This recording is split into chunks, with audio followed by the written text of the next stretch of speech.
수능 해결까지 여러분과 함께 러닝메이트 조정식입니다. 자, 이제 2027학년도 수능을 앞둔 괜찮아 너만 모르는 게 아니야 문장편 OT를 시작을 해보도록 할 텐데 일단은 이제 몇 가지 얘기를 해야 될 게 있어요. OT에서 뭘 할 거냐 이거죠.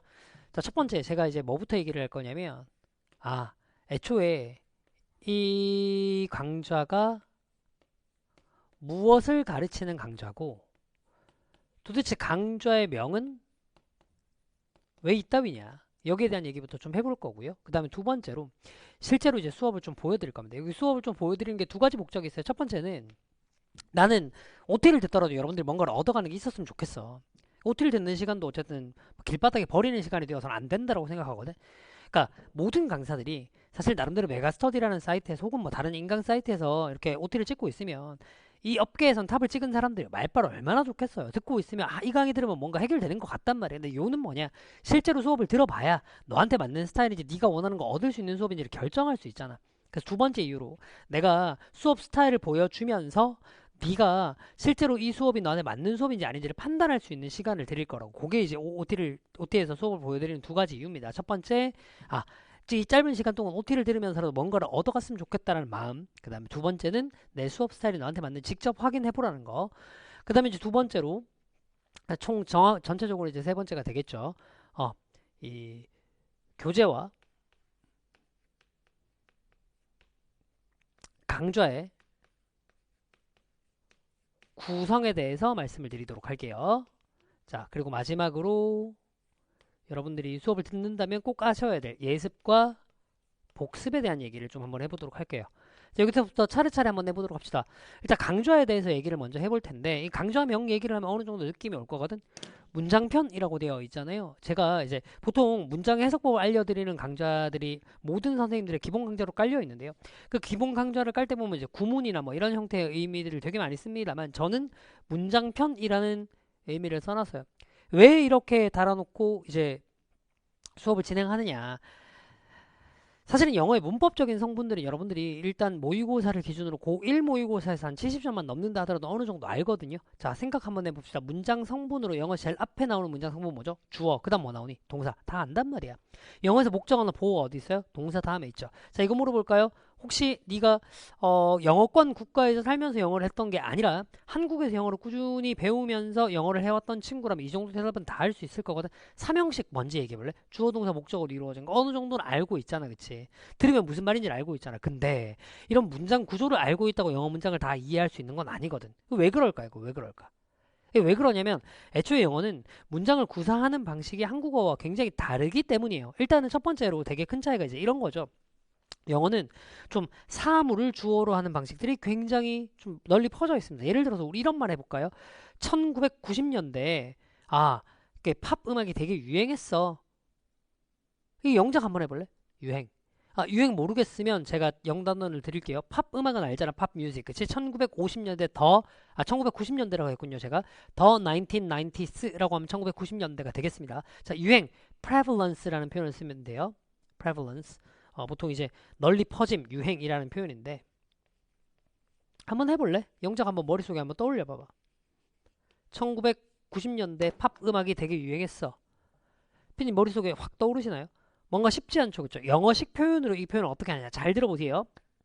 영어식 표현, 여러분들이 이거 1990년대 팝 음악이 유행했어를 왜 영작을 해보려고 하면 머릿속에 잘 안 떠오르냐면 제일 먼저 이거부터 생각하거든요. 1990년대 in the 1990s까지 오고 팝 음악, 팝 뮤직 다음에 prevalence를 어떻게 할까? is prevalence 좀 이상한데 막 이런 생각들을 전부 다 하신단 말이야. 나쁘지 않아. 근데 영어는 아까도 제가 말씀드렸던 것처럼 사물 자체를 주어로 쓰는 거 되게 하랍니다. 잘 들어보세요. The 1990s 이걸 주어로 써버려요. 1990년대는 saw 봤다, 목격했다. The prevalence of pop music 팝 음악의 유행을 목격했다. 이런 식으로 써버린다고. 이거 우리말로요. 누가 1990년대는 팝 음악의 유행을 목격했다라는 말을 쓰나요?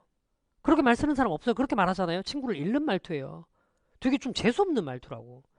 근데 이런 식으로 단순히 어순의 문제가 아니라 주어를 쓰는 방식, 문장을 구사하는 방식 이거 자체가 영어랑 우리말이 되게 달라. 이게 첫 번째 이유다. 두 번째는 뭐냐면 우리가 배우는 게 그냥 영어도 아니고 수능 영어. 조금 더 나가볼게. 아카데믹 잉글리시라는 거죠.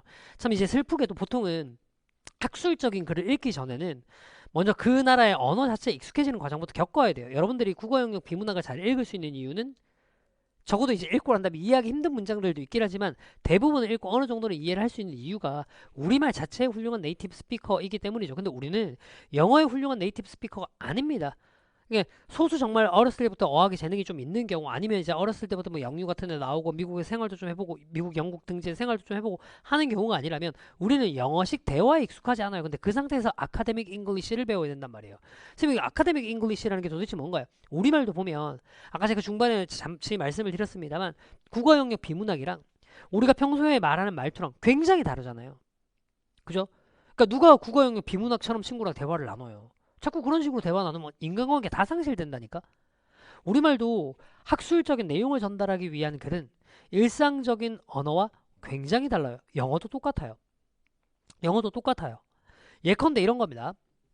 자, 우리말로 얘기를 한번 해볼게요. 조정식은 못생겼다. 쉽죠? 친구들하고 대화를 할 때 보통 이 정도의 수준으로 얘기해. 아, 조정식 진짜 못생겼어. 조금 더 가서 얘기를 해봐도 좀 어려운 말로 쓰더라도 조정식 추남이야. 이 정도 표현 쓴단 말이에요. 근데 학술적으로 가버리잖아요. 영어식으로 얘기를 해볼게요. 수능 영어식으로. 훨씬 더 돌려서 표현합니다. 영어는 직설적인 표현보다 돌려서 표현하는 게 훨씬 더 많아요. 잘 들어보세요. 아름다움이 죄라면 조정식은 무죄입니다. 한참 생각을 해야 이게 못생겼다는 의미구나 가 와닿는다고요. 그래서 제가 문장편이라는 이름을 건 겁니다. 자, 요 수업은 물론 아까 제가 말씀드렸던 문장의 기본적인 문법적인 구성 요소도 따지고 들어가서 배울 거예요. 그거 모르면 영어 자체를 이해하기는 힘듭니다. 그런데 그 문법적인 요소만 안다라고 해서 문장이 이해가 가는 건 아니거든요. 그래서 이 수업의 궁극적인 목표는 문장을 이해하기 위한 겁니다. 그러면 강좌의 제목도 조금 나오죠.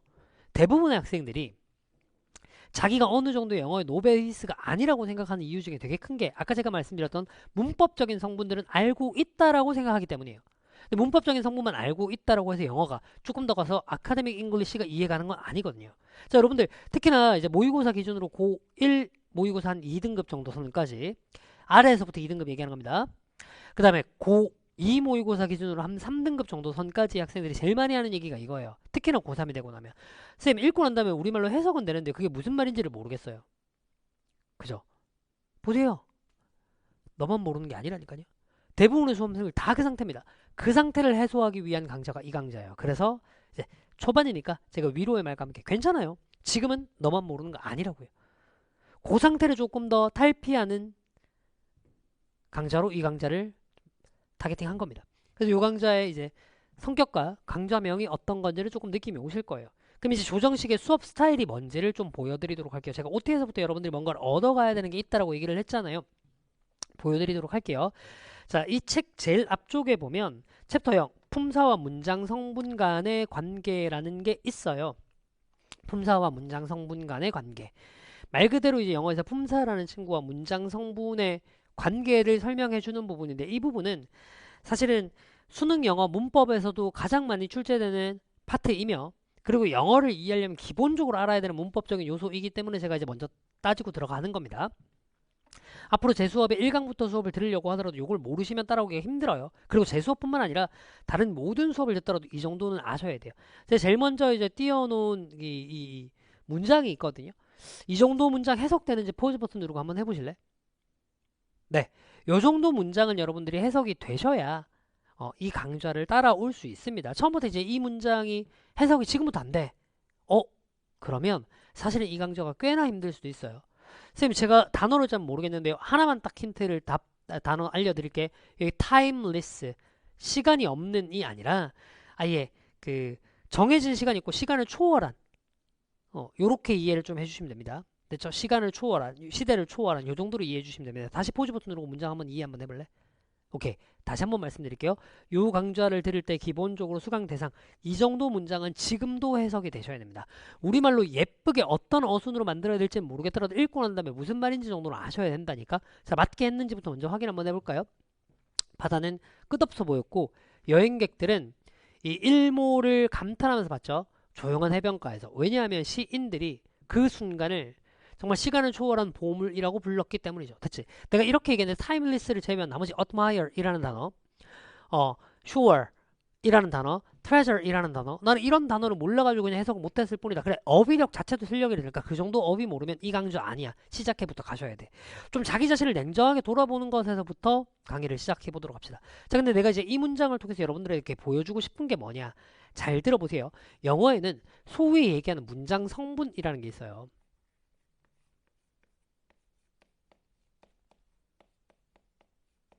요거에 대한 얘기부터 해보도록 할게요. 자, 문장 성분이라는 건 뭐냐면 문장 내에서 어떤 역할을 하는지를 말하는 거죠. 제일 먼저 주어라는 성분이 있습니다. 별다른 말씀 안 드려도 이게 뭔지는 아실 거예요. 자, 주어가 뭐죠? 어떤 동작의 주체가 되는 성분을 얘기하죠. 주로 subject라고 부르고 저도 영어로 s라고 씁니다. 됐죠? 그 다음에 서술어라는 성분이 있어요. 됐죠? 보통 PB라고 써야 되는데 제가 그냥 B라고 써버릴게요. 됐죠? 서술어가 뭔지 알죠? 아, 주어의 동작이나 상태를 나타내는 말을 서술어라고 얘기를 하잖아요. 그렇죠? 그 다음 목적어라는 게 있습니다. 여기서부터 약간 내용이 어려울 수 있어. 목적어가 뭔데? 목적어 뭐예요? 목적어 뭐예요? 아, 목적어라는 건요. 그냥 을르에 해당하는 말이 아니라 잘 보세요. 동작의 대상이 되는 말입니다. 동작의 대상이 되는 말이에요. 자, 무슨 말이냐? 잘 들어보세요. She reached 알죠? 도달하다. reach, R-E-A-C-H. She reached the building. 그녀는 그 건물에 도달했다. 잘 보세요. 그녀가 도달한 대상이 어디죠? The building. 그 건물이란 말이에요. 아, 동작의 대상이 되는 말이 목적어구나. 여기서 포인트는 뭐야? 꼭 을를로 해석이 안 돼도 봐봐. 그녀는 건물에 도착했다. 애가 붙잖아요. 그래도 목적어가 될 수 있다니까. 동작의 대상이 되면 무조건 다 목적어가 됩니다. 됐죠? 목적어에 대해서는 이제 유닛 3에서 조금 더 자세히 배우겠지만 그 목적어를 제가 object를 줄여서 O라고 쓰겠습니다. 앞으로. 자, 그 다음에 이제 보어라는 친구가 있어요. 그러니까 영어를 배울 때 문법에서 여러분들이 짜증나기 시작하는 거의 첫 포인트가 이 보어라는 말부터거든요. 여기서부터 이제 뭔가 느낌이 오긴 오는데 안 오고 막 그래요. 우리말에서는 뭐 이다 되다 요거와 관련한 걸 이제 보어라고 배우는데 영어랑 조금 달라요. 자, 보어라는 건 뭐냐면 주어의 상태를 설명하는 말이에요. 우리 누구나 다 알고 있는 쉬운 말을 한번 만들어 봅시다. She is pretty. 어렵지 않죠? She is pretty. 우리말 어떻게 해석하니? 그녀는 예쁘다라고 해석하잖아. 잘 보세요. she가 주어예요. 이 정도는 알죠? 그쵸? is가 서술어, 동사란 말이야. 뒤에 pretty가 무슨 역할을 하니? 그렇지. 앞쪽에는 she, 그녀의 상태가 어떤지를 설명해 주는 거잖아. 그녀의 상태가 뭐예요? 예쁜 상태인 거예요. 뭔 말인지 알겠지? 이걸 보어라고 해요. 그럼 주어의 상태를 설명하는 것만을 보어라고 하냐? 아니요. 목적어의 상태를 설명하는 말도 보어예요. 이게 무슨 얘기냐? 들어보세요. Her mother made her 이라고 되어 있다. 잘 들어봐. 그녀의 엄마가 그녀를 만들었어. 잘 들어보세요. 그녀의 엄마 주어죠. 맞죠? made 만들었다. 서술어 맞죠? 동사. her 만든 대상이 되는 목적어입니다. 됐죠? 근데 그녀의 엄마가 그녀를 만들었다라고만 얘기하면 이제 그녀를 뭐 낳았다라는 건지 뭔지 잘 모르겠는데 뒤쪽에 조금 더 보셔볼게요. Her mother made her prettier. 뭔 말인지 알겠죠? prettier. pretty의 비교급 더 예쁜. 잘 봐봐. 그녀의 엄마가 그녀를 만들었어. 자, 그 여자를 어떤 상태로 만든 거죠, 피디님? 더 예쁜 상태로 만든 거죠. 예, 요게 보어입니다. She is pretty에서 pretty라는 말이 보어. Her mother made her prettier 에서 prettier이 또 보어가 되는 거예요. 각각 요거 조금 딥하게 들어가면 주어의 상태를 설명하는 걸 주격 보어, 목적어의 상태를 설명하는 걸 목적격 보어라고 합니다. 그냥 가볍게만 알아두셔도 돼. 참고로 저는 이 정도의 문법 용어도 수업 때 잘 안 씁니다. 자, 마지막으로 이제 수식어가 있죠. 문장 성분. 수식어가 뭔지는 알잖아. 뭔가를 꾸며주는 말을 얘기하는 거잖아요. 자, 참고로 알아두세요. 수식어를 원래 modifier이라고 얘기하는데 저는 수업 때 이렇게 꺽쇠 표시를 해서 수식하는 대상을 앞뒤에 화살표로 이렇게 나타내줘요. 됐죠? 수식하는 대상을 요 앞뒤에 화살표로 나타내줍니다. 괜찮나요? 자, 요걸 이제 문장 성분이라고 해요. 자, 그럼 이제 이 문장을 가지고 간단하게 얘기를 한번 해보면 보세요. The ocean이 문장의 주어예요. 됐죠? sims가 뭐죠? 동사죠. 자, 그 다음에 이제 endless라는 말이 따라 나올 거다. 잘 생각 한번 해봐봐. 잘 생각해봐. endless라는 말이 따라 나와 있어. 자, 동사 뒤에 나와 있는 게 목적 아닌 보호란 말이야. 아, 보호 참고로 제가 compliment라고 해서 C라고 씁니다. 목적 아닌 보호야. 둘 중에 뭔지 어떻게 할까? 잘 들어봐봐. B님, 바다는 끝없어 보입니다. 잘 보세요. 가다가 보는 대상이 끝없음이에요. 아닌 것 같죠? 그렇죠? 바다의 상태가 뭐인 거죠? 무한한 거죠. 아, 네. endless가 보호가 되는 거예요. 이제 보호가 어떤 건지 아시겠죠? 오케이, 이렇게 가는 겁니다. 그 다음도 한번 가볼까요? travelers, 뭐죠? 주어죠. admire, 감탄하다, 서술어예요, 서술어. the sunset, 일몰이잖아요, 일몰. 생각해볼까? 여행객들의 상태가 일몰인가요? 아니면 여행객들의 감탄하는 대상이 일몰인가요? 대상이죠. 좋아요. 이걸 목적어라고 하는 겁니다. 됐죠? 자, because 하면 또 볼까요? poet, 주어, call, 부르다, 서술어.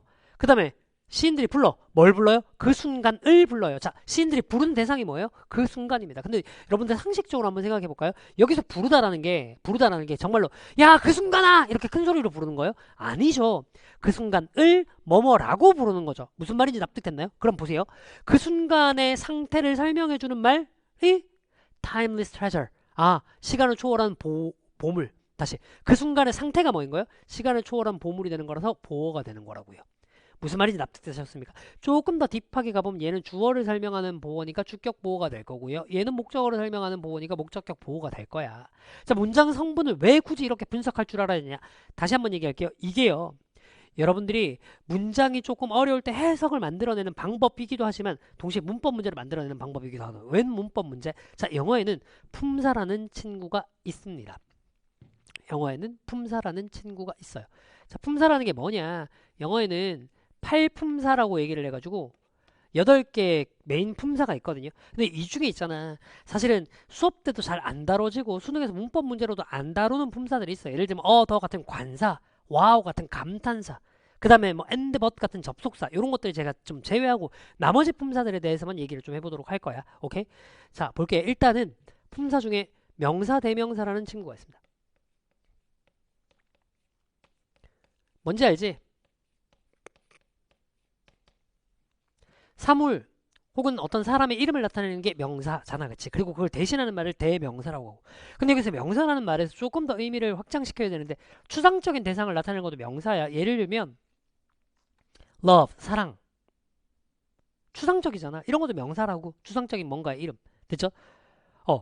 서로가 서로에게, 학생과 선생님이 서로에게 보내는 감정, 존경심, respect. 이런 거 전부 다 명사예요. 됐죠? 자, 그 다음에 명사를 저는 noun, n이라고 이렇게 쓸 겁니다. 저한테 수업 듣는 친구들이 선생님 왜 명사를 쓸 때는 대문자로 쓰나요? 라고 하시는데 뭐 모르겠어요. 그냥 습관이에요. 자, 그 다음에 이제 동사라는 친구가 있죠. 동사가 뭔지 알죠? 어떤 동작이나 상태를 나타내는 말로 해석이 전부 다 어떻게 되죠? 동사가 뭐야? 동사. 해석이 전부 다 뭐뭐 하다라고 해석되는 친구잖아. 그치? 오케이. B라고 쓸 겁니다. verb죠. 그 다음에 이제 형용사라는 친구가 있어요. 형용사. 말하자면 되게 어려워요. 우리말로 형용사와 영어에서 형용사가 좀 달라서 영어에서 형용사는 쉽게 생각 한번 해놓으세요. 자, 뒤에 니은으로 끝나거나 의로 끝나는 말이 형용사예요. 무슨 얘기냐? 아름다운, 멋진, 예쁜. 그 다음 우리 아까 얘기했던 대로 가볼까?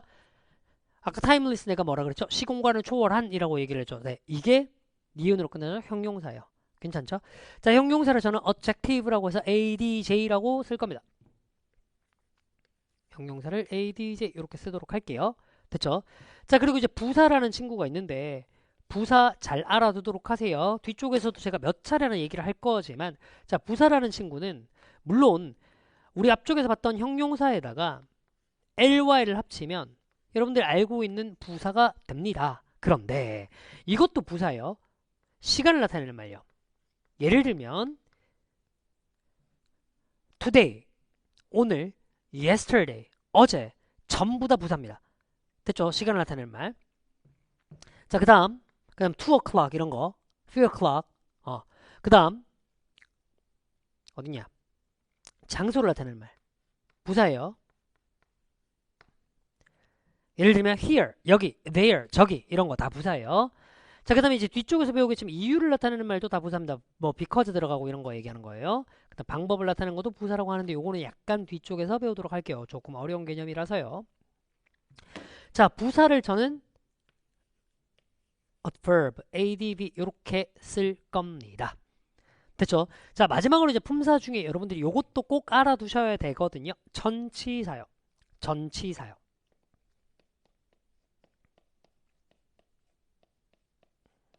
전치사는 말이 조금 어려워, 그치? 우리말에 없는 품사라서 그런데 전치사는 느낌으로 좀 한문으로 좀 풀어서 볼게요. 또 오해하지 마라. 내가 한문으로 막 얘기 잘하네. 나도 한문 잘 모르거든. 뭐 근데 뭐 우리가 알고 있는 기본적인 거 얘기해보자. 전자는 알잖아. 우리가 알고 있는 전자 뭐 얼마나 되겠어? 앞전자 정도밖에 돼. 앞전자야. 치자가 위치예요. 아, 그럼 전치사는 앞에 위치한다는 얘기잖아. 무엇의 앞에 위치하니? 아, 명사 앞에 위치해요. 그래서 전치사는 항상 명사랑 붙어 다녀요. 하나의 덩어리라고 생각해 놓으세요. 전치사는 뒤에 항상 뭐 붙어 다닌다? 명사가 붙어 다녀. 자, 그럼 이제 품사로서 여기에 있는 문장을 한번 구분해 보도록 합시다. 이 문장의 품사를 한번 볼게요. ocean, 바다. 품사 뭐니? 명사. 좋아요. sim, 보이다. 품사 뭐니? 동사. 좋아요. endless, 끝없는. 품사 뭐예요? 형용사죠. 니은으로 끝나면 형용사라고 했습니다. 구조 까먹고 있으면 안 돼. 너무 단기성 기억 상실증이잖아. 다시 한번 얘기할게요. 니은으로 끝나면 형용사야. 여기서 이상한 소리 하지 마라. 선생님, 그러면 제 이름은 민균인데요. 그럼 저도 형용사인가요? 이딴 소리만 하지 말아주세요. 자, and 같은 말 접속사인데 일단 건너뛸게요. travelers, 여행객 뭐죠? 명사. 좋습니다. admire, 감탄하다 뭐죠? 동사. 좋아요. sunset, 일몰 이거 뭘까요? 품사. 명사예요. 해가 지는 장면에 이름을 붙인 거잖아요. 일몰. 명사예요. in 같은 말을 우리 뭐라고 하죠? 전치사. 전치사는 뒤에 뭐가 따라 붙는다? 명사가 무조건 따라 붙더라. in 다음에 quiet shore 이라고 해서 전치사 플러스 quiet shore, 조용한 해변이라는 명사가 따라 나왔죠. 됐죠? 요것도 조금 더 분류해서 보면 quiet가 고요한이라는 형용사, 쇼얼이 해변이라는 명사 이렇게 되는 거잖아. 설마 이제 해변 쌤 니은으로 끝났는데 형용사 아닌가? 이런 친구는 없겠지, 그치? 그런 친구는 야 이건 시작해부터도 할 수 있을지 잘 모르겠다. 조금 고민을 한번 해봐봐. 자, 그 다음 poet, 시인 품사 뭐죠? 명사. call, 부르다 품사 뭐죠? 동사. moment, 순간 품사 뭐죠? 명사. timeless treasure 명사. 조금 더 이것도 딥하게 파고 보면 timeless라는 형용사가 있고 treasure이라는 명사가 따로따로 있는 거죠. 됐죠? 이렇게 다 이제 구분을 해봤어. 자, 일단 여러분들이 먼저 아셔야 될 거 이거다. 품사와 문장 성분은 별개의 개념이야. 따로따로 알아두셔야 돼. 왜 이걸 해야 되느냐? 지금부터 제가 이제 영어의 문장 성분에서 문법적으로 되게 중요한 뭔가를 얘기를 한번 해보도록 할게요. 들어보세요.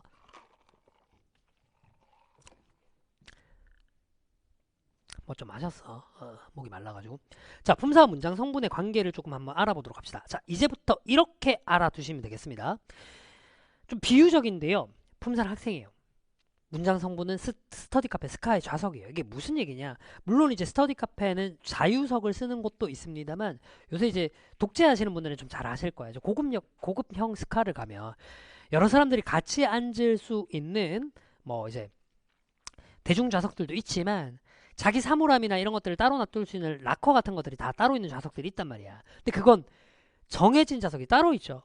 예를 들면 조정식이 스카에 등록을 했을 때 7번 좌석을 배정받았잖아. 그러면 7번 락커로 써야 돼요.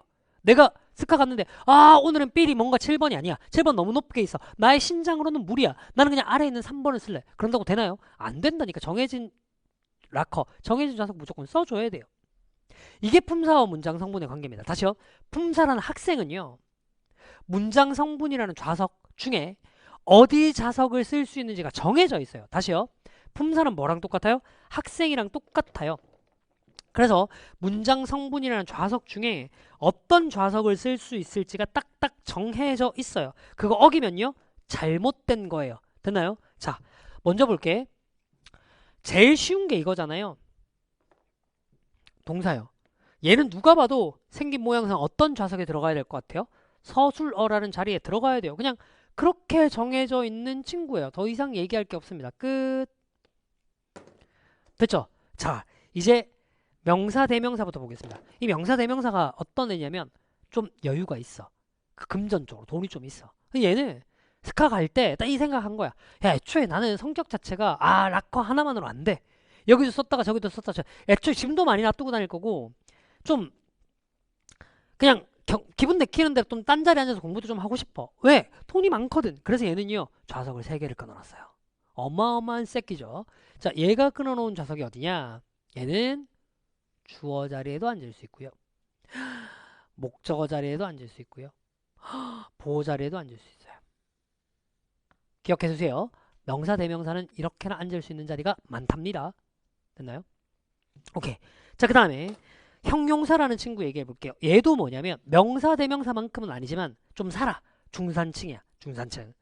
그래서 보통 이제 형용사 하면 여러분들은 수식어 요것만 알고 계시는데 맞거든요. 맞는데 어머나 형용사는 보호 자리에도 쓸 수 있어요. 됐죠? 얘도 명사만큼은 아니지만 돈이 좀 있어. 그래서 아우 보호 자리에도 앉을 수 있는 거야. 괜찮지? 자, 그 다음 부사요. 얘는요. 오케이. 아우 수식어 자리에만 쓸 수 있어요. 괜찮아요? 자, 그럼 내가 한번 물어볼게. 형용사와 부사의 차이를 네가 알고 있는 대로 형용사는 명사를 수식하고 그거 아니야. 형용사와 부사의 차이를 이 문장을 보고 얘기해봐봐. 뭐예요? 형용사는 보호로 쓸 수 있는데 부사는 보호로는 절대 못 쓰이고 수식어로만 쓰이죠. 이게 되게 중요한 차이입니다. 왜 중요한 차이냐? 잘 들어봐봐. 이런 식으로 시험 문제가 나와요. 보세요. endless가 무슨 뜻이죠? 끝없는 형용사입니다. 그럼 내가 물어볼게. endlessly 하면 형용사에 ly를 붙였네. 뭘까? 부사. 끝없게라는 뜻이겠네. 자, 그럼 너 봐봐. 해석해 볼게요. 바다는 끝없는 보인다가 맞습니까? 끝없게 보인다가 맞습니까? 비님? 끝없게 보인다가 맞죠? 근데 왜 여기는 endless를 썼나요? 설명 한번 해보세요. 네! 보호가 들어가야 될 자리이기 때문입니다. 보호 자리에는 형용사를 쓸 수는 있지만 부사는 쓸 수 없어요. 이게 수능의 문법 문제 포인트예요. 자, 여러분들이 생각하는 수능의 문법 문제라고 얘기를 하면 괄호로 묶고 이게 포인트가 아니라 수능 문법 문제 90%는 일단 여기서부터 출발해요. 특정한 품사가 쓰일 수 있는 자리, 문장 성분은 정해져 있단 말이야. 근데 딱 정해진 자리에 딴 친구를 갖다 놓는 거야. 스카에 정해진 좌석이 아닌데 자기 좌석이 아닌데 다른 놈들을 갖다 놓고 문법적으로 틀리게 만든 거야. 이게 endless 자리에 endlessly를 넣어버린다니까. 이게 수능 어법의 첫 번째예요. 괜찮아? 요거부터 제대로 할 줄 아셔야 돼. 그래서 품사와 문장 성분 간의 관계를 어떻게? 외우셔야 돼. 내가 외우라고 얘기하면 여러분들 극혐하는 거 알거든요? 근데 외워야 돼. 기본적으로 학습은 일단 암기에서부터 시작하는 게 있다. 선생님 저는 이해 위주로 가는데 내가 한번 물어볼게. 야, 1 플러스 1은 뭐야? 2. 핀님, 1 더하기 1이 2인 이유를 증명할 수 있나요? 안 돼요. 이건 수학과 가가지고 대수학을 배워야 할 수 있는 영역이거든요. 여러분들 수학의 기본 공리, 엑스하염이라고 부르는 것들도 여러분들 이해에서부터 출발한 거 아닙니다. 일단 암기에서부터 시작했잖아요. 학습의 기본은 암기부터예요. 왜 네가 집에 계시는 너를 돌봐주는 그 여성분을 엄마라고 부르는지 혹은 어머니라고 부르는지 넌 이해하고 있니? 아니요. 그냥 그렇게 사회적으로 약속해서 암기한 거잖아. 기본은 암기라니까. 품사와 문장 성분 간의 관계는 왜 이런 건 거야? 그냥 그렇게 정해져 있으니까요. 외우셔야 됩니다.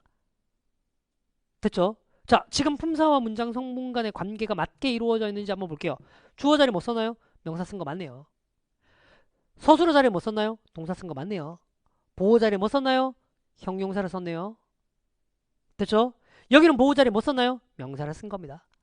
됐죠? 이런 식으로 품사와 문장 성분 간의 관계가 다 맞아야 된다니까? 아니 근데 강사야, 응? 뭐 하나를 얘기 안 해줬는데? 뭘 얘기 안 해줬는데? 그렇지, 전치사 플러스 명사를 얘기 안 해줬잖아. 얘기해 줄게요. 전치사 플러스 명사는요, 요거 자체가 합쳐서 형용사 역할이거나 부사 역할이에요. 다시 이거 자체가 무슨 역할이면 무슨 역할? 형용사 역할이거나 부사 역할이라고요. 그럼 만약에 이제 얘가 형용사 역할을 한다면 보지 말고 대답해보세요. 형용사면 뭐 아니면 무슨 역할? 수식어 아니면 보호 역할. 부사면 무슨 역할? 수식어 역할. 그러니까 얘도 요렇게 수식어 역할로 쓰이거나 아니면 경우에 따라서 보호의 역할로 쓰일 수 있겠구나. 요렇게 외워주시면 됩니다. 여기서도요, 전치사 플러스 명사 전체가 합쳐서 고요한 해변에서 감탄한 거, 동사를 꾸며주는 장소를 나타내는 부사 역할을 한 거죠. 됐죠? 선생님, 전치사 플러스 명사가 형용사인지 부사인지 어떻게 하나요? 기본 개념으로 생각해보라니까? 아니, 좀 전에 배웠던 거 내가 조금 더 딥하게 나중에도 설명해 주겠지만 in the quiet shore 해볼까요? 고요한 해변에서잖아. 잠깐만요. 고요한 해변에서 뭐와 관련한 표현? 장소와 관련한 표현. 부사입니다. 부사. 됐잖아. 그래서 수식어 역할인 거야. 괜찮죠? 요렇게 수식어 역할로 앞에는 admire를 꾸며주는 거라고. 자, 지금은요, 이 문장 성분들을 품사와 관련해서 검토하고 분석해보는 연습을 한 거예요. 됐죠? 자, 근데 여기까지가 기초 단계라면 기본으로 조금 더 가봐야 될 게 있어요. 잘 생각 한번 해봅시다. 물론 여러분들도 경우에 따라서는 성격이 진득해서 스카 하나 끊어놓으면 한 중학교 1학년 때부터 고3 때까지 주구장창 한 군데만 다니는 친구들도 있어요. 보통 이제 극상위권 친구들이 그런 성향인 경우들이 많은데 모든 친구들이 그런 건 아니잖아요. 시간이 지나면 한 군데서만 계속 공부를 하다 보면 좀 답답하고 좀 딴 데도 가보고 싶고 막 그래요. 그쵸? 삐님 어렸을 때 다녔던 도서관 뭐 3년 내내 똑같은 데 다녔나요?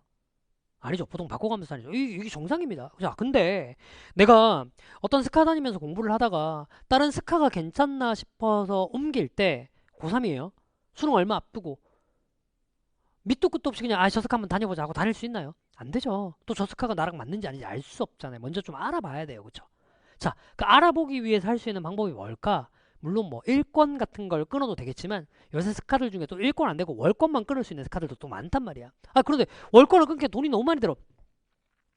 그럴 때 써먹는 방법이 뭐야? 그렇지. 친구한테 내가 알아보고 싶은 스카 다니는 친구한테 스카 입장권을 빌리는 거야. 무슨 말인지 알죠? 나는 A라는 스카를 다니는데 B라는 스카가 너무 궁금해. 근데 B라는 스카는 일권이 없네? 월권을 끊기에 돈이 너무 많이 들어. 마침 내 친구 준혁이가 B라는 스카를 다니고 있는 거예요. 걔한테 뭐 하면 됩니까? 카드를 빌리면 돼요. 입실 카드를요. 근데 대신에 내가 준혁이 입실 카드를 딱 빌려서 들어가는 순간 그 스카 들어가면 나는 뭐가 되는 거예요? 준혁이가 되는 거예요. 그 스카 들어갈 때 저는 정식인데요. 준혁이의 카드로 들어갈 겁니다. 안 돼요. 쫓겨나요. 나는 준혁이인 척하면서 들어가야 돼요. 요게 품사와 문장 성분관계에서 여러분들이 알아야 될 두 번째입니다. 품사는 자리가 결정해요. 무슨 말이냐면 친구가 등록한 스카에 어떤 학생이 갈 수 있어요. 잘 들어봐. 준혁이가 다니는 B라는 스카에 들어가는 순간 나는 누가 되는 거예요? 준혁이가 되는 거죠. 똑같아요. 봐봐. 경우에 따라서는 얘가 서술어 자리에 들어갈 수도 있어요. 잠깐만요. 얘는 분명히 표를 보고 대답해보세요. 명사는 분명히 주어나 목적어나 보호의 역할을 해야 돼. 문장 성분으로서. 근데 서술어 자리에 들어가서 딱 앉아있네. 그 순간 명사는 무슨 품사와 똑같은 역할을 하게 되는 거죠? 동사와 똑같은 역할을 하게 되는 겁니다. 이걸 저희는 품사는 자리가 결정한다라고 얘기를 해요. 다시요. 뭐라고요? 품사는 자리가 결정한다고요.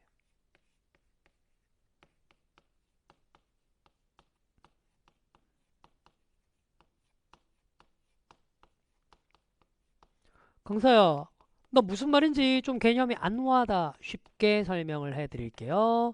지금부터 문장 두 개를 보시면 됩니다. 이런 것들은 보면서 좀 깨달음이 있으면 가볍게 필기를 하면서 따라오셔도 좋습니다.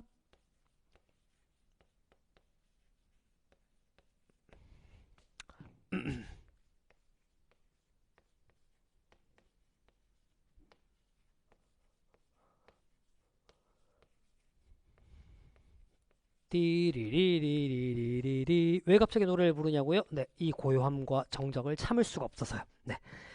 이게 스튜디오 강의다 보니까, 그러니까 내 스타일을 좀 알아두라고. 스튜디오 강의다 보니까 여러분들이 그냥 현장과는 달라서 제가 이제 중간중간에 학생들이 막 지치면 막 농담을 던지고 애들이 막 웃는 소리 들어가 이런 것들도 전혀 없어요. 그래서 나름대로 마음대로 막 텐션을 올리고 말도 빠르게 했다가 막 느리게 했다가 혼자서 막 별쇼를 하면서 텐션을 올리려고 하는 거니까 이해를 해주시라고. 이게 제 수업 스타일이에요. 자, 봐봐. 이 두 문장을 한번 봅시다. 자, 두 문장에서 제가 보여드리고 싶은 건 이겁니다. 여기도 쇼가 있고요. 여기도 쇼가 있네요. 질문. 여기 쇼는 어떤 문장 성분의 자리에 있습니까? 주어 자리에 있어요. 이 쇼는 어떤 문장 성분의 자리에 있나요? 서술어 동사 자리에 있어요. 그래서 똑같은 쇼지만 얘는 주어로 사용된 명사고요. 얘는 서술어 동사로 사용된 동사예요. 보세요. 품사는 자리가 결정합니다. 똑같은 쇼인데도. 무슨 말인지 느낌 오지, 그치? 요거 가지고 얘기해볼게. 첫 번째 문장에서 동사 찾아볼래. 누가 동사 같아요?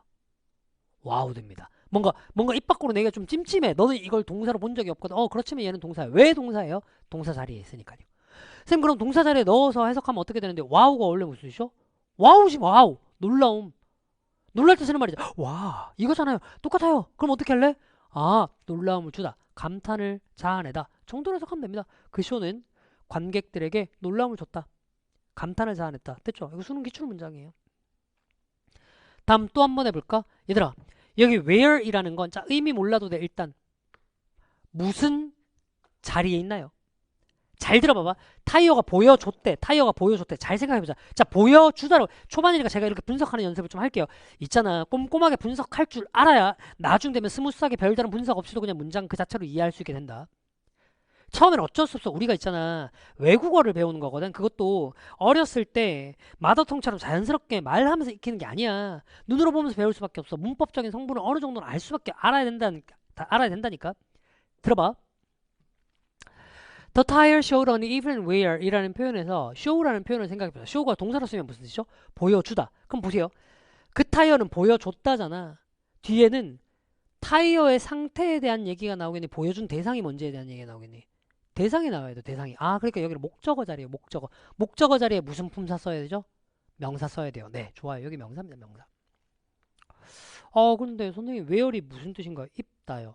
그러면 그 타이어는 입음을 보여줘도 좀 이상한데요? where 얘기 한번 해볼까? 자, 동사로 썼을 때 where 얘기를 한번 해보면 얘는 여러분들이 알고 있는 것처럼 입다라는 의미로도 쓰일 수 있는데 두 번째지 이렇게도 쓰일 수 있어요. 사람한테 썼을 때 지치게 하다.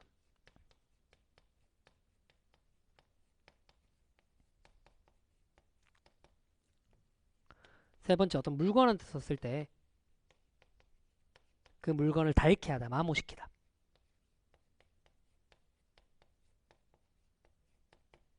타이어 얘기야. 어떤 뜻에 제일 가까운 것 같아요? 1, 2, 3번 중에 타이어. 마모죠, 마모. 마모가 뭐죠? 달아버리는 거죠. 요 뜻입니다. 자, 제가 앞으로 이제 별표로 치는 거는 중요하다가 아니라 이 문장 내에서 사용된 뜻을 얘기하는 거예요. 그럼 이 문장 어떻게 돼요? 그 타이어는 보여줬다. uneven, 불균등한 마모를. 그러니까 타이어가 있는데 뭔가 골고루 달아있는 게 아니라 달아있는 게 조금 삐뚤삐뚤하게 불균등하게 달아있었나 봐. 그거예요. 끝. 아, 이제 품사는 자리가 결정한다는 게 무슨 말인지 알겠어요? 오케이. 요거를 이해를 하셔야 여러분들이 나중에 훨씬 더 거칠고 긴 문장도 처리할 수 있어요. 지금 간단한 몇 개의 문장을 보면서 얘기 한번 해보도록 합시다. 원래 버터, 품사 뭐죠? 명사죠, 명사. 버터가 뭔지 누가 몰라요. 근데 여기서 무슨 품사로 쓰였니? 동사. 왜요? 동사 자리에 있거든요. 다시 한번 얘기하겠습니다. 문장 성분은 스카의 좌석. 품사는 학생. 내가 아무리 명사였다 하더라도 스카에서 동사가 앉아있어야 될 자리에 앉아있다면 나는 그때부터 동사인 척을 해야 되는 겁니다. 여기서 버터는 동사로 쓴 거예요. 품사는 자리가 결정합니다. 그녀는 빵에 버터를 뭐 했어요? 발랐어요. 이렇게 해서 가시면 되겠네. 자, 원래 pocket 뭐죠? 주머니죠, 주머니. 근데 여기 무슨 품사로 쓰였습니까? 동사로 쓰였죠. 해석 한번 해볼래요? 그 소녀는 동자를 주머니에 넣었다 하면 되겠네요. 오케이. 원래 empty가 뭐죠? 텅 빈, 텅 비어있는. 니은으로 끝났다. 품사 뭐예요? 형용사란 말이야. 근데 얘 무슨 자리에 있니? 동사 자리에 있네. 해석해볼까요? They emptied the room before painting. 뭐예요? 그들은 방을 비웠다 하면 되죠. before painting. 색칠하기 전에. 벽에 칠을 하기 전에. 됐죠? 자, level. 무슨 뜻이죠? 당연히 명사로 쓰면 단계. 근데 여기 형용사로 쓰면 무슨 뜻이죠? 평평한이란 뜻이 있어요.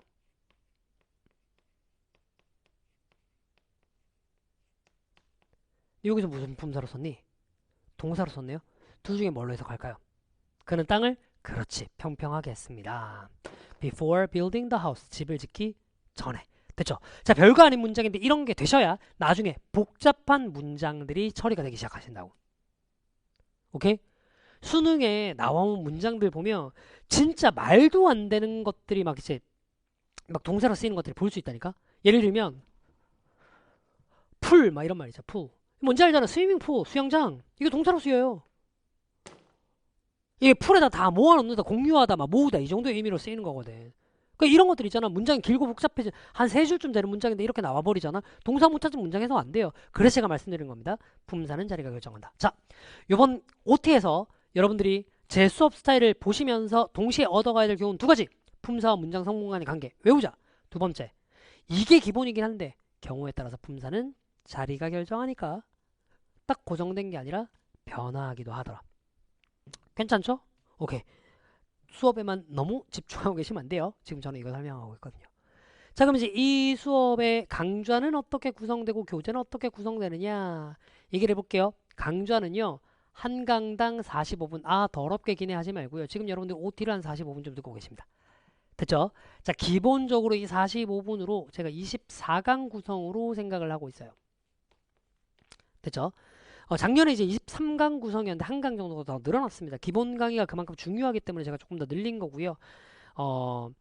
그 교재에 대해서도 이제 자연스럽게 얘기를 하면서 넘어가 보면 이런 경우들이 있어요. 매년 패스로 전년도 책을 좀 사놓고 수업을 못 들었어서 그래서 제가 작년 책이 있는데 혹은 뭐 누구한테 책을 물려받았는데 작년 책으로 올해 강좌를 들어도 되나요? 를 물어보시는 경우가 있는데 올해 괜찮은 문장표는 그게 불가능하실 겁니다. 챕터 1의 한 유닛 한 5번, 6번 정도부터 슬슬 작년과 다른 문장들이 등장하기 시작해서 챕터 2의 유닛 11 정도부터 가보면 끝까지 거의 작년에 없는 문장들이 3분의 2 이상으로 이루어져 있어요. 그리고 문장 개수도 작년보다 100개 이상 늘어나 있습니다. 그러니까 교재는 올해 강좌를 들을 거면 새로 사셔야 돼요. 선생님 근데 저는 원래 있는 교재로 쓰고 싶은데요. 그럼 작년 강좌를 들으세요. 올해 강좌는 올해 교재로만 들으셔야 됩니다. 자, 교재 얘기를 해볼게요. 자, 교재는 본교재가 있고요. 복습북이 있어요. 복습북은 제가 수업 때 말씀드리는 문장의 해석이 다 분석되어 있는 교재입니다. 그래서 말 그대로 이제 복습을 위해서 만들어 놓은 교재인데 저는 추천드릴게요. 앞으로 수업 들을 때 요걸로 들으세요. 그러니까 복습북을 보면 제가 수업 때 말씀드려야 되는 어휘라든가 수업 때 말씀드리는 문장에 대한 구조가 어지간한 거 다 적혀 있단 말이야. 그러니까 복습북을 보면서 수업을 들으면 네가 필기에 집중 안 해도 돼.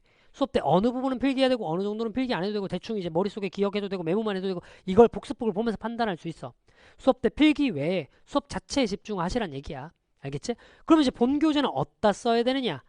이게 백지복습용입니다. 여러분들 학습하실 때요. 학습 내용을 여기다 이렇게 딱 예를 들어 적어 놓잖아. 이렇게 적어 놓잖아. 그럼 너 실제로 있잖아. 나중에 복습할 때 책에 이렇게 다 적혀 있으면 이걸 보고 문장을 해석하는 게 아니라 그는 땅을 평평하게 했다. 요 밑에 한글 보고 난 다음에 해석을 하는 습관이 계속해서 생긴다고요. 어쩔 수 없어. 사람은 편한 걸 쫓아갈 수밖에 없거든. 내가 아무리 불편하게 공부를 하려고 하더라도. 그렇기 때문에 복습할 때는 아무것도 필기 안 되는 걸 보는 게 최고예요. 그래서 제가 본교재로 복습하는 데 사용하시라는 얘기입니다. 됐죠? 자, 요거는요. 필수입니다. 자, 근데 선택사항으로 워크북이 있어요.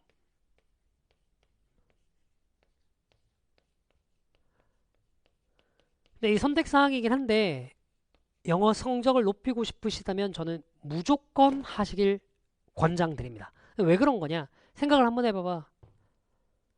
영어는 문장 구조가 똑같은 상태에서 어휘만 바꿔서 넣잖아. 아예 그냥 다른 문장처럼 보여. 수학 같은 경우는 기본 문제들 같은 경우는 같은 문제 패턴에다가 숫자만 바꿔놔도 대충 뭔지 좀 느낌이 와. 근데 영어는요, 단어가 바뀌면 아예 다른 문장처럼 보여요. 워크북이 그렇게 구성되어 있습니다. 매 챕터와 똑같은 챕터로 매 유닛과 똑같은 목차로 대신 단어가 완전히 바뀐 문장들로 구성이 되어 있어요. 오케이? 그러니까 처음 보는 문장에 네가 적용할 수 있는지를 확인해 보려면 워크북을 해볼 것을 추천해 드립니다. 워크북도 올해는 대대적인 개편이 이루어져 있습니다. 됐죠? 워크북도 진행하고 난 다음에 잘 안 되는 부분이 있으면 해설 강의 들으시면 돼요. 제가 워크북 강의도 따로 찍거든요. 됐지? 자, 그리고 이제 예습 복습에 대한 얘기를 좀 한번 해볼 텐데 기본적으로요. 예습은요. 어휘 암기만 해오세요. 어휘 암기만이라는 게 뭔 얘기냐면 여러분들 이제 인강을 듣기 전에 매 강마다 1강 어디까지 2강 어디까지 해서 진도가 다 나와 있잖아. 강좌 제목에. 그 강좌 제목에 맞춰서 어휘를 외워오시라고. 어휘 어디서 외우면 돼? 매 챕터 맨 앞쪽에 보면 단어만 따로 모아놨습니다. 예를 들면 지금 1강은 유닛 1까지만 배울 거거든. 챕터 1의 유닛 1에 해당하는 단어들만 네가 모르는 거 있으면 외워오면 돼. 예습은 이걸로 끝이야. 선생님 그러면요. 본 수업 때는 문장을 미리 해석해보고 오지 않아도 되나요? 하지 마세요. 하지 않아도 됩니다. 예습은 하지 않아도 됩니다가 아니라 금지입니다. 이외에는 예습하지 마세요. 왜 그러냐면 쓸데없이 예습을 해오고 오잖아요. 그 문장에서 네가 직접 챙겨야 될 게 안 챙겨지는 경우들이 되게 많아요. 차라리 제가 이제 본 수업 때도 계속해서 말씀드릴 건데 각각의 문장 들어가기 전에 포즈 버튼 누르고 혼자 해석 좀 해보고 난 다음 바로 수업 듣고 이렇게 가는 건 괜찮습니다만 미리 예습해오는 건 무조건 비추입니다. 그죠? 자, 그 다음에 복습은 매 강마다 제가 끝날 때마다 패턴에 맞춰서 시켜드릴 텐데 백지 복습이 기본입니다. 이 책에 아무것도 필기 안 돼 있는 본책을 펼쳐놓고 문장이 처음부터 끝까지 완벽하게 이해가면 돼요. 이 백지 복습의 목표는 뭐예요? 문장의 완전한 이해라고요. 제가 처음에 이 강좌가 무엇을 하는 강좌고 강좌명은 왜 그런 건지에 대한 말씀을 드렸었잖아요. 자, 이 강좌는 문장편이라는 이름을 걸고 있는 거라고 했습니다. 단순하게 문장의 구성 성분, 문법적인 걸 가르치는 것이 아니라 문장의 이해를 가르치기 위한 강좌라고요. 중간중간에 가다 보면 우리말로 옮겨놓고도 무슨 말인지 이해 안 가는 문장들이 있을 거예요. 자, 예를 들어서 이겁니다. 이거 초반에 나온 거예요. 네, 이렇게 얘기해 볼게요. 아침에 일어나서 개구리를 먹어라. 그러면 남은 날 동안 더 나쁜 일은 없을 거다. 이게 무슨 소리예요, 빈님? 봐.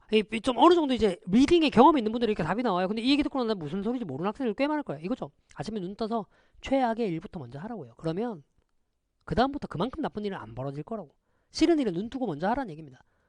보세요. 결국 문장을 이해할 줄 알아야 된다니까요. 근데 이걸 붙잡고 개구리를 왜 먹지? 이건 영어 이전의 문제라니까. 이 수업의 근본적인 목표는 그겁니다. 그러니 복습도 문장에 대한 완전한 이해에 맞춰주세요. 되죠? 딱 24강이에요. 요 24강 동안 제대로 문장 따라 읽고 이해하는 훈련 하잖아요. 저 진짜 장담할게요. 수능에서 네가 아무리 못해도 2등급은 무조건 나올 거야. 수능 기준으로 얘기하는 겁니다. 지금 현행 수능은요. 문장 수준만 제대로 이해하더라도 2등급의 점수는 무조건 나오도록 되어 있습니다. 제가 6월 평가 모의고사, 9월 평가 모의고사 같은 거 치고 난 다음 DM 받을 때 제일 많이 받는 DM이 선생님 저 괜찮아만 했는데 늦지 않았을까 싶었는데 그래도 모의고사 2등급 나왔더라고요. 였습니다. 분명히 말씀드렸습니다. 지금 이 강좌 제목처럼 지금 현재 여러분들 수준에서 잘 모르셔도 괜찮습니다. 너만 그런 거 아니거든요. 조정식을 믿고 끝까지 완강할 여러분들 자신을 믿고 따라와 주십시오. 반드시 수능의 그날을 여러분의 날로 만들어 드리도록 하겠습니다. 자, 그럼 저는 본 수업에서 여러분들에게 지금보다 더 큰 위로를 준비해서 만나 뵙도록 하겠습니다. 본 수업에서 만나길 기다리고 있을게요. 지금까지 조정식이었습니다. 감사합니다.